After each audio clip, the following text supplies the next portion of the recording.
bohong. Aku hanya memikirkan satu peraturan penting. Kenapa kau lakukan hari ini kalau kau bisa melakukannya besok? Hahaha. Few moments later.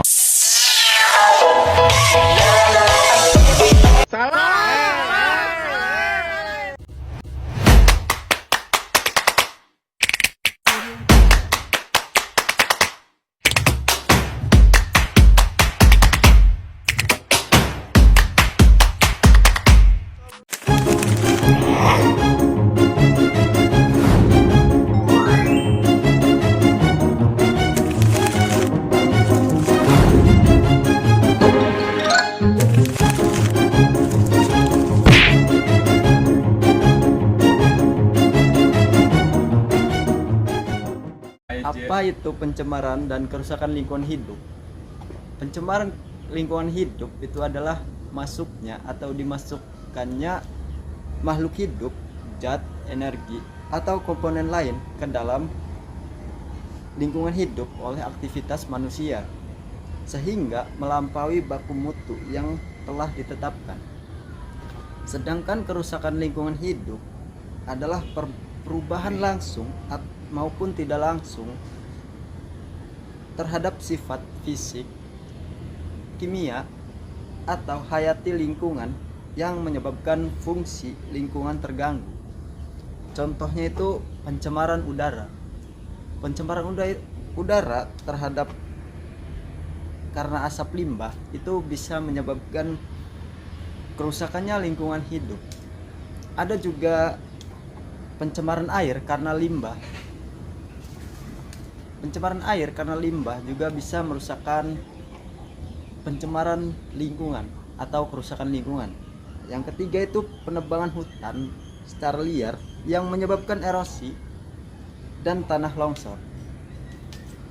Yang keempat ada sampah rumah tangga yang bisa menyebabkan kerusakannya lingkungan hidup. Yang kelima itu ada pertambangan yang tidak ramah terhadap lingkungan. Itu juga bisa menjadi penyebab kerusakannya lingkungan.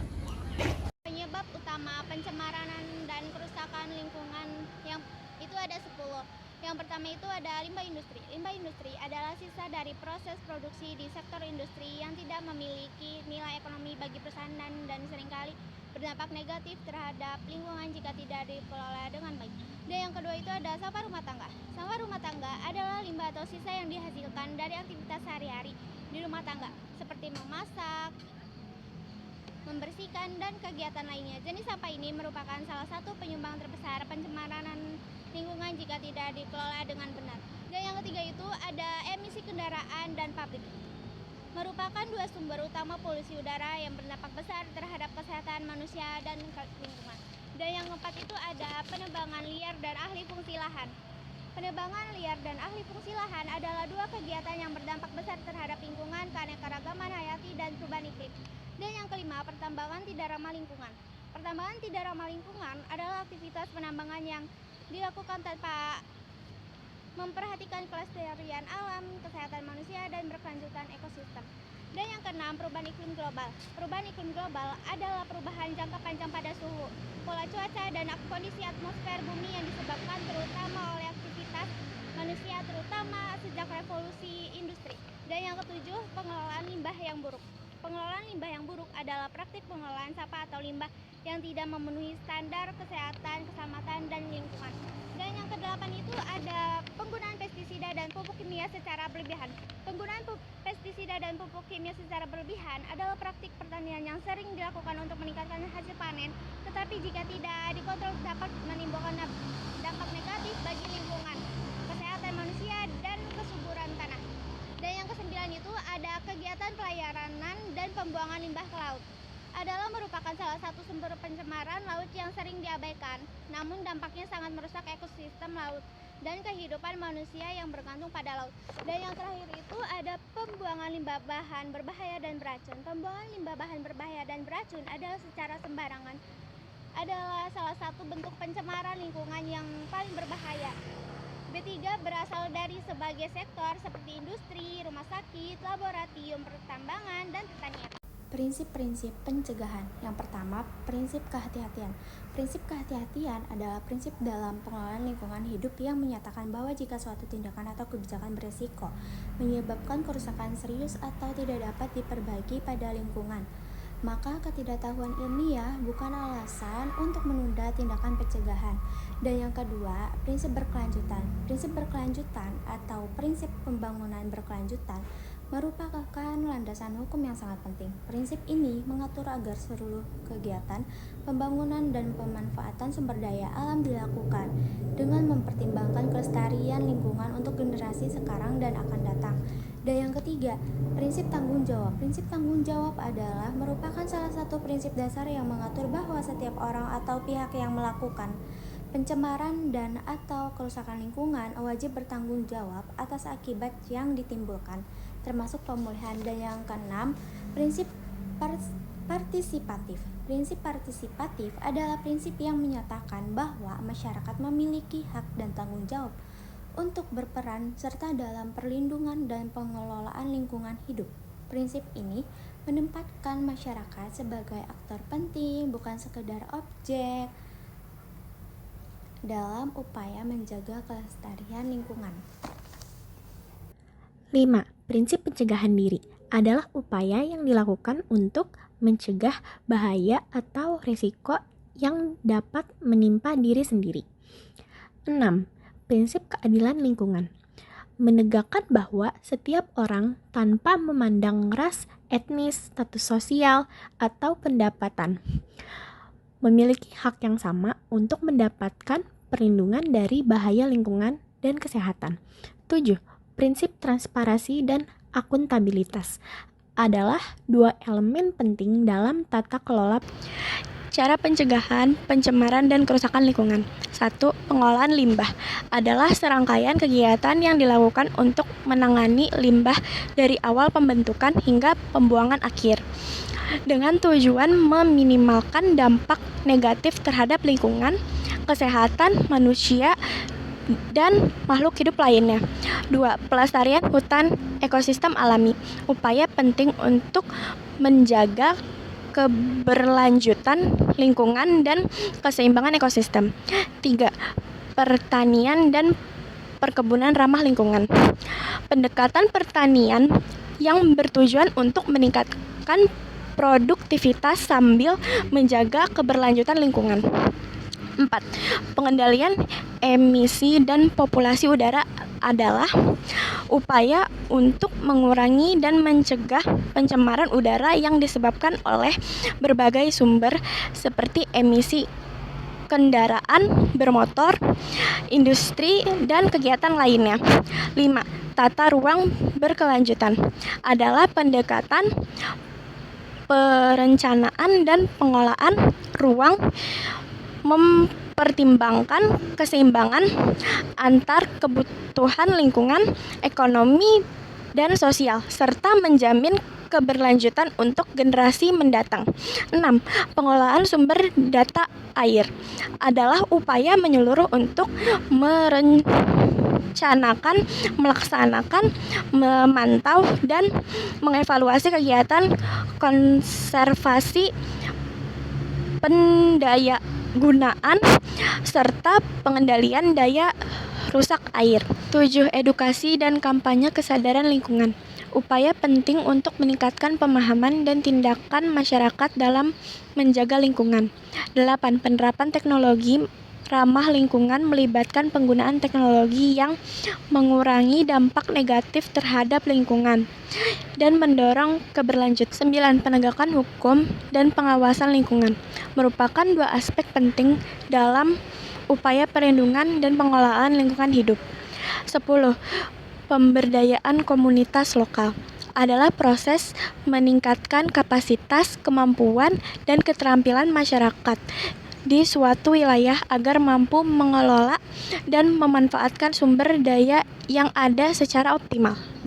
Dasar hukum yang ke-1, Undang-Undang Nomor 32 Tahun 2009. Yang kedua, Peraturan Pemerintah Nomor 22 Tahun 2021. Yang ketiga, Undang-Undang Nomor 41 Tahun 1999 tentang kehutanan.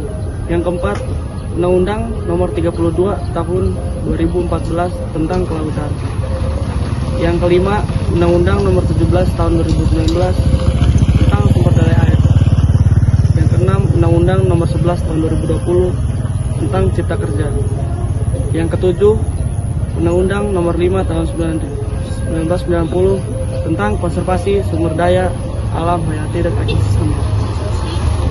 Peran kita sebagai warga negara itu ada 6. Yang pertama, mengurangi penggunaan plastik sekali pakai. Mengurangi penggunaan plastik sekali pakai adalah langkah penting untuk menjaga lingkungan. Dan yang kedua, membuang sampah pada tempatnya. Membuang sampah pada tempatnya adalah kebiasaan sederhana namun sangat penting untuk menjaga kebersihan lingkungan dan kesehatan masyarakat. Dan yang ketiga, aktif dalam kegiatan bersih-bersih lingkungan. Aktif dalam kegiatan bersih-bersih lingkungan adalah bentuk kepedulian nyata terhadap alam dan masyarakat sekitar. Dan yang keempat, menyebarkan kesadaran tentang pentingnya menjaga lingkungan.